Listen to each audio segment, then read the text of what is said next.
আমরা যারা হাউসওয়াইফ আছি তাদেরকে প্রায়শই শুনতে হয় যে টাকার মূল্য তোমরা কি করে বুঝবে, তোমরা কি কোনো কাজ করো, সারাদিন তো বাড়িতেই থাকো, বাড়িতে কি বা কাজ আছে। তো যেসব পুরুষ এগুলো কথা বলে থাকো তাদের বউদেরকে উদ্দেশ্য করে, সেই সব পুরুষের জন্যই আজকের এই ভিডিওটা। একটু দয়া করে দেখে নেও, ঠিক আছে? এই কষ্ট করে দেখে নাও। কাল তোমাকে 1000 টাকা দিয়েছিলাম না বাজার করতে, হিসাব দাও কোথায় কি খরচা করেছো। 1000 টাকা? ওই মুদিখানাতে 450 টাকা লেগেছে। আর 200 টাকার মাছ এনেছি। আর হচ্ছে তোমার 50 টাকার আম এনেছি।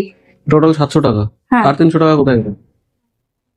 হ্যাঁ, এইভাবে হাত পাতলে না কেউ আমাকে টাকা দিয়ে দেয় না।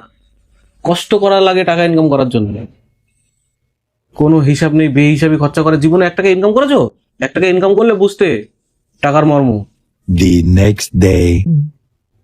ভোর 5টার সময় উঠেছি, ঘর মুছেছি, বাসন মেজেছি, জামা কাপড় কেচেছি, উঠোন ঝাড় দিয়েছি, আর এই যে তোমার জন্য টিফিন করেছি, লুচি আর আলুর দম।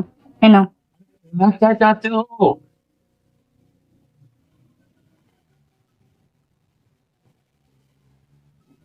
তোমার জামা কাপড় আয়রন করেছি, ঘর গুছিয়েছি, আর দুপুরে রান্না করেছি। अच्छा। আর এখন যাচ্ছি তোমার জন্য চা করতে।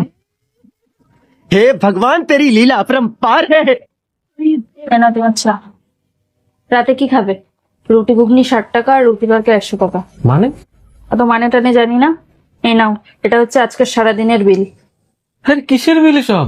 তুমিই তো বলেছিলে আমার নাকি 1 পয়সাও ইনকাম করার মুরদ নেই, তাই আমি ঠিক করেছি আজকের থেকে আমি যা যা কাজ করব তার সঠিক পারিশ্রমিক বুঝে নেব। अच्छा। এটা হচ্ছে বিল। যদি আজকে মেটাও তাহলেই কালকে কাজ হবে, নয়তো কালকে কোনো কাজ হবে না।